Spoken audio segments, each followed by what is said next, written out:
بسم اللہ الرحمن الرحیم۔ الحمدللہ، آج جو ہے مولانا رحمۃ اللہ کیرانوی جو ہمارے خطے کے رہنے والے بہت بڑے اکابر میں سے گزرے ہیں، ان کے بارے میں چند ضروری معلومات اور ان کی زندگی کے 3 اہم کارنامے جو انہوں نے انجام دیے اس کے بارے میں گفتگو کی جائے گی۔ حضرت مولانا رحمۃ اللہ کیرانوی کا خاندان محمود غزنوی کے ساتھ میں ہندوستان میں غازونی ان کے جد امجد ہوتے ہیں، ان کے ساتھ میں وہ لوگ پانی پت میں تشریف لائے اور عسکری فوج کے ان کے جد امجد جو ہے قاضی ہوا کرتے تھے، فیصلے کیا کرتے تھے، اور اس کے بعد وہ ہندوستان میں پانی پت کی سرزمین پر آباد ہوئے۔ وہاں آباد ہونے کے بعد ان کا جو خاندان پھلتا پھولتا گیا اور ہندوستان میں پھیلتا گیا۔ پانی پت سے ہجرت کرنے کے بعد وہ لوگ کیرانہ میں آ کر مقیم ہو گئے۔ دور اکبری تھا، دور اکبری میں آپ ہی کے خاندان میں ایک بزرگ گزرے جن کا نام حکیم عبدالکریم تھا اور حکیم بینا کے نام سے بہت زیادہ مشہور ہوئے۔ اکبر بادشاہ کے زمانے میں اکبر کو کوئی بڑی بیماری لاحق ہوئی۔ بعض کتابوں میں پڑھا ہے کہ وہ شکار پر جا رہا تھا اور شکار کھیلتے کھیلتے کسی جانور نے اس کو ٹکر ماری، جس کی زد میں آ کر اس کو ایک بیماری ایسی لاحق ہو گئی کہ وہ بستر پر سے نہیں اٹھتا تھا۔ تو حکیم بینا جو حضرت کے خاندان سے ہوتے ہیں وہ ادھر گئے اور ادھر جا کر انہوں نے اس کا علاج کیا۔ اسی کی وجہ سے حکیم بینا کا جو خاندان ہے، ان کے بیٹے نواب مقرب علی خان کو انہوں نے کیرانے کی جاگیر دے دی۔ حکیم البینا کے ایک اور بھائی تھے حکیم محمد احسن۔ ان کے زمانے میں مغل سلطنت کے کسی بادشاہ نے ان کو دکن کی جو ہے بہت بڑی وراثت دی، اور وراثت میں جہانگیری میں اس کا تذکرہ موجود ہے۔ ایک باغ جو تھا ان کی تعداد درختوں کی 9 لاکھ بتائی گئی ہے، جو علامہ رحمۃ اللہ کیرانوی کے خاندان کے لوگوں کے پاس تھا۔ اس کے بعد یہ علمی خاندان آگے بڑھتا گیا اور ایک وقت آیا کہ کیرانہ کی سرزمین پر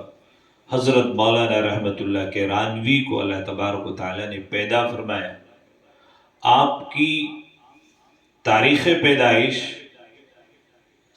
جو بتائی جاتی ہے وہ 1233 ہجری ہے۔ 1233 ہجری میں آپ کیرانے کی سرزمین پر، آج کل وہاں ایک دربار محلہ آباد ہے اور دربار والی مسجد مشہور ہے، اسی کے قریب میں آپ ایک گھر میں پیدا ہوئے۔ آپ کا علمی خاندان تھا۔ کبیر الاولیاء مخدوم جلال الدین پانی پتی، انہی کی اولاد میں سے آپ ہیں، بہت بڑے مشہور بزرگ گزرے ہیں پانی پت کے۔ تو حضرت کی تاریخ پیدائش وہ 1233 ہجری ہے۔ آپ نے حفظ کلام کریم اپنے ہی خاندان میں اپنے والد صاحب سے پڑھا۔ 12 سال کی عمر میں آپ نے کلام اللہ کو حفظ کر لیا۔ حفظ کی تعلیم مکمل کرنے کے بعد آپ دہلی میں جا کر علم حدیث، علم فقہ اور دیگر فنون انہوں نے حاصل کیے، اور پھر دہلی سے فراغت کے بعد آپ نے لکھنؤ کا سفر کیا اور وہاں پر آپ نے علم طب سیکھا، جو کہ آپ کے خاندان میں مشہور بھی تھا۔ آپ کے یہاں طب کا جو مشغلہ تھا آپ کے جد امجد سے آپ کو وراثت میں بھی ملا، اور آپ نے دیگر لوگوں سے بھی علم طب حاصل کیا۔ اس کے بعد مولانا رحمۃ اللہ کیرانوی نے کچھ دن دہلی اور اطراف میں پڑھایا، اور پھر اس کے بعد آپ کے والد صاحب نے آپ کو کیرانہ کی سرزمین پر مقیم رہنے کے لیے کہا، اور آپ پھر دربار والی مسجد میں بیٹھ کر بڑوں کو کیا، چھوٹوں کو کیا، عام لوگوں کو کیا، سب کو درس و تدریس دیا کرتے تھے۔ مکتب میں بچوں کو بھی پڑھاتے تھے، اور بڑے لوگوں کو بیٹھ کر تعلیم بالغان بھی چلاتے تھے، اور آپ اپنے محلے کے اعتبار سے تمام لوگوں کی صحیح رہنمائی کیا کرتے تھے۔ اصلاح کا کام آپ نے اپنی مسجد سے شروع کر دیا تھا۔ اس کے بعد حضرت نے دیکھا کہ ہندوستان کی سرزمین پر ایسٹ انڈیا کمپنی کا تسلط ہو چکا تھا، اور لوگ غلامی کی زندگی گزارنے پر مجبور کر دیے گئے تھے اور لوگ غلامانہ زندگی بسر کر رہے تھے۔ انگریزوں کے رحم و کرم پر ہندوستانی کو رہنے دیا جا رہا تھا، اور اب حد یہاں تک ہو چکی تھی کہ انگریزوں نے صرف بھارتی لوگوں کو غلام ہی نہیں، اب ان کی مذہبی آزادی کو سلب کرنے کے لیے لندن کی پارلیمنٹس میں یہ قرارداد پاس کرائی گئی کہ تمام کے تمام بھارتی لوگوں کو کیسے عیسائی بنا دیا جائے۔ اور یہاں پر لندن سے یہ قرارداد پاس ہونے کے بعد پارلیمنٹ سے یہاں پر پادریوں کا سلسلہ شروع ہوا، اور ایک بہت بڑا پادری فنڈر ہندوستان کی سرزمین پر آیا اور لوگوں کو مسیحیت کی دعوت دینے لگا، دین عیسوی کی طرف بلانے لگا۔ حد یہاں تک پہنچی کہ دہلی کی جامع مسجد سے لوگوں کو وضو کرتے ہوئے یہاں سے ان کا گریبان پکڑ کر سیڑھیوں سے کھینچ کر لاتا اور چیلنج کرتا کہ یہ تو مجھ سے مناظرہ کرو، میں تمہیں بتاؤں گا کہ اسلام سچا مذہب ہے، یہ عیسائیت سچا مذہب ہے، اور لوگوں سے مناظرے کا چیلنج کرتا رہتا تھا۔ بہت سارے علماء نے اس وقت میں وقتاً فوقتاً جو جس سے بنا جوابات دیے، اور وہ پادری فنڈر جو تھا، چونکہ وہ حکومت کے زیر سایہ تھا، حکومت سے بھی اس کو بڑی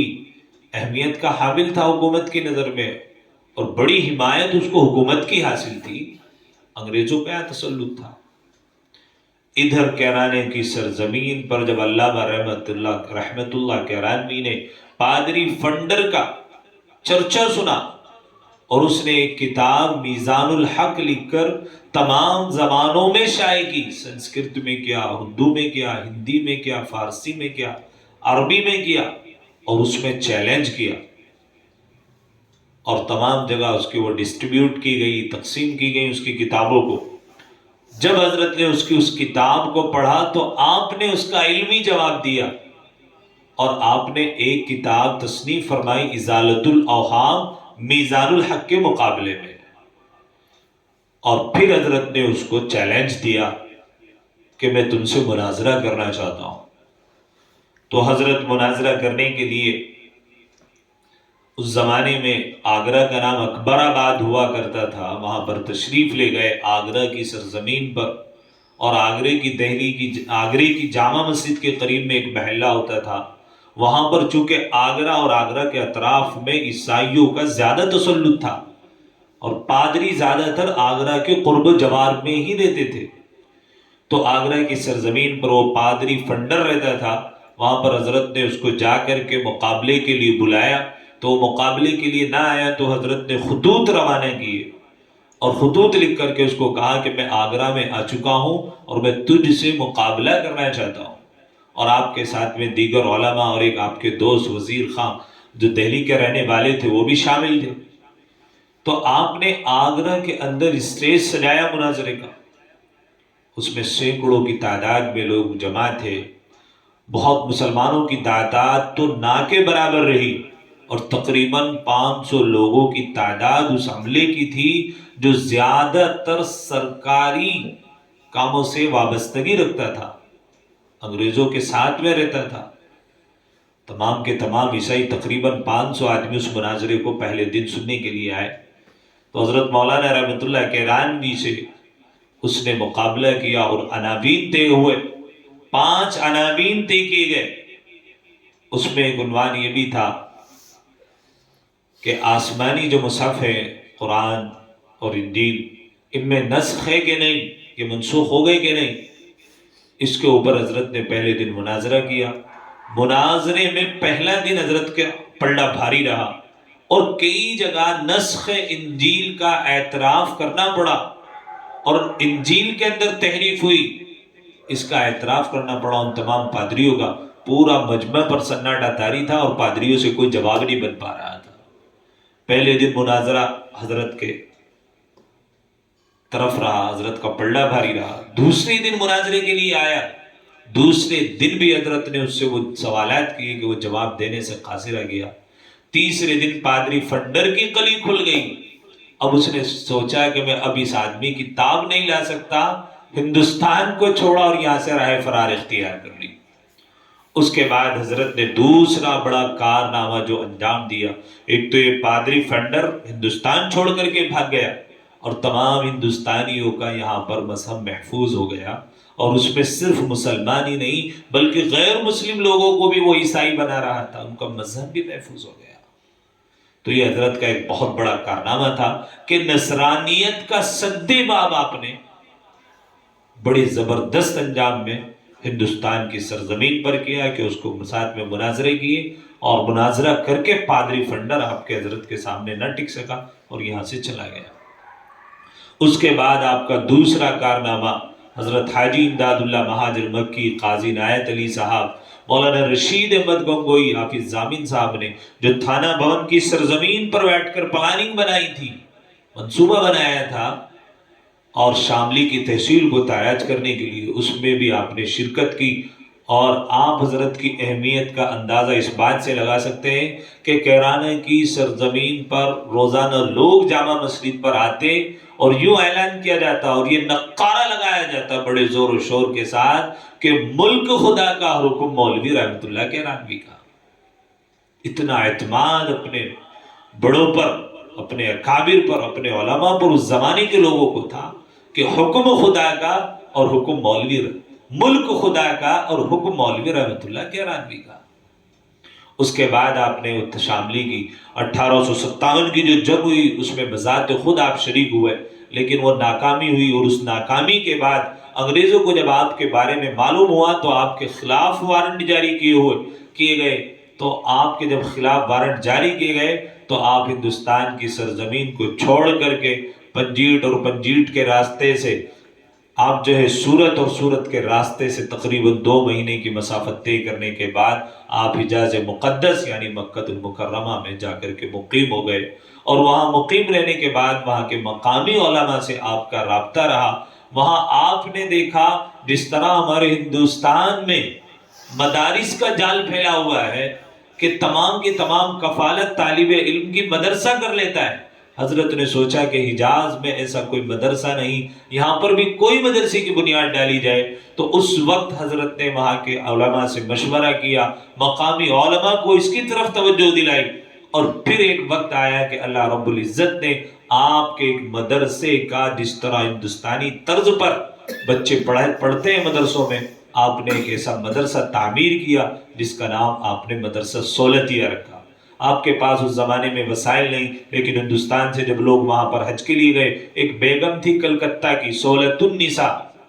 اس عورت نے اس تمام مدرسے کی کفالت کا انتظام کیا، اور آپ نے اس عورت ہی کے پیسوں کے ذریعے سے وہاں پر زمین خریدی اور وہاں پر مدرسہ بنایا، اور اس عورت کے نام پر ہی آپ نے مدرسہ سولتیہ نام رکھا۔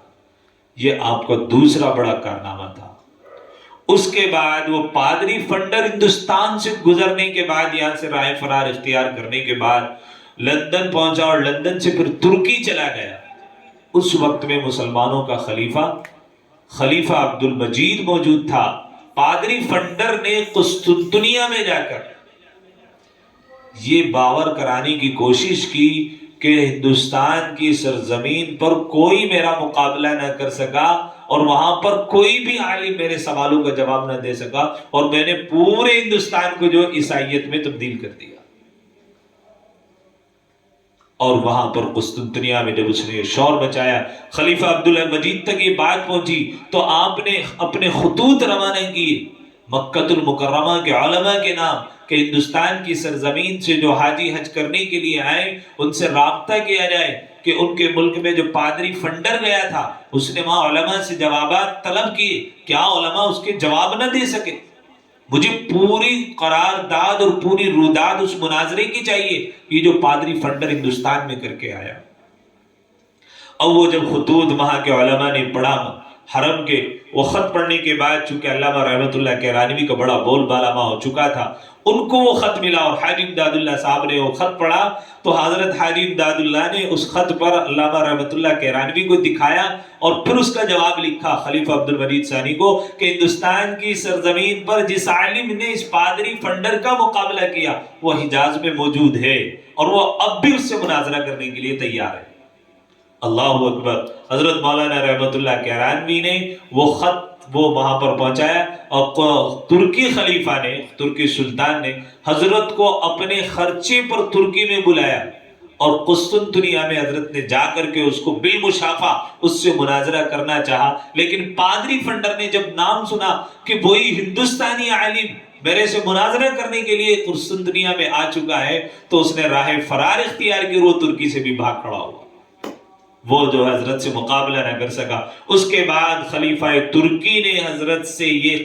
درخواست کی کہ ہمارے یہاں عیسائی بہت ہمارے قریب رہتے ہیں، رات دن کا ہمارا ان سے مقابلہ رہتا ہے، آپ کوئی ایسی مبسوط کتاب لکھ دیں کہ جس کو ہم پڑھ کر ان سے سوالات کر لیں۔ تو حضرت نے خلیفہ ترکی کے درخواست پر ایک کتاب لکھی جس کتاب کا نام اظہار الحق ہے، عربی میں حضرت نے اس کتاب کو لکھی۔ آج تک عیسائی اس کتاب کا جواب تحریر نہیں کر پائے۔ یہ تیسرا حضرت کا اپنی زندگی کا بہت بڑا کارنامہ انجام دیا کہ آپ نے ایسی میخ گاڑ دی عیسائیت کے اندر کہ آج تک اس کتاب کا وہ جواب نہ دے سکے۔ الحمدللہ ہمارے اکابر میں سے حضرت مفتی تقی عثمانی نے اب اس کا ترجمہ کیا ہے قرآن سے بائبل تک، وہ کتاب مارکیٹ میں ہے، آپ لوگ لے سکتے ہیں، آپ حضرات مطالعہ کر سکتے ہیں، بہت اچھی کتاب ہے، مطالعہ کرنا چاہیے۔ یہ تھے علامہ رحمت اللہ کیرانوی۔ اس کے بعد خلیفہ عبد المجید صاحب نے جو ترکی کا خلیفہ ہوا کرتا تھا کہ آپ سے درخواست کی کہ آپ مستقل ترکی میں قیام کر لیں، لیکن حضرت نے یوں کہا کہ میں اپنا ملک ہندوستان چھوڑ کر اللہ کے دروازے پر آ کر کے پڑا ہوا ہوں تو میں ترکی میں اپنے قیام کو نہیں رکھ سکتا، اس لیے آپ ترکی سے منتقل ہو کر پھر حجاز میں آ گئے اور مستقل جائے قیام آپ نے جو ہے مکہ المکرمہ کو بنا لیا۔ الحمدللہ مدرسہ سولتیہ ہمارے اکابر کا وہ لگایا ہوا پودا آج بھی الحمدللہ وہاں پر موجود ہے۔ حاجی لوگ ہمارے علاقے کے جاتے ہیں اور ادھر جا کر اپنے جانوروں کی قربانی بھی کرتے ہیں، الحمدللہ بڑی شان و شوکت کے ساتھ وہ عمارت کھڑی ہوئی ہے اور الحمدللہ آج بھی حرم سے تھوڑی فاصلے پر وہ مدرسہ موجود ہے۔ اس کے بعد حضرت کی بینائی کمزور ہو گئی اور آپ کی آنکھوں کی بینائی چلی گئی۔ خلیفہ ترکی نے آپ کو اپنے یہاں بلایا اور بلانے کے بعد کہا کہ میں اپنے حکیموں سے آپ کا جو علاج کراؤں گا، لیکن علاج کارگر نہ ہوا۔ آخر کار ایک وقت آیا کہ وہ وقت موعود ان کا آ پہنچا اور آپ اس دار فانی سے کوچ فرما گئے۔ 24 رمضان 1308 ہجری میں آپ اس دار فانی سے رخصت ہو گئے اور تمام کی تمام دنیا انسانیت کو بتا گئے کہ لوگوں کہ جب بندہ ٹھان لیتا ہے تو پھر کوئی کام مشکل نہیں ہوتا، اس کے لیے اللہ تعالیٰ آسانیاں پیدا کر دیتا ہے۔ تو یہ علامہ رحمت اللہ کیرانوی تھے جو 24 رمضان 1308 ہجری میں اس دنیا سے رخصت ہو گئے۔ یہ تھے علامہ رحمت اللہ کیرانوی جو ہمارے ہی قریب میں رہنے والے، ہمارے دیار کے رہنے والے، کیرانے کی سرزمین سے جن کا تعلق تھا۔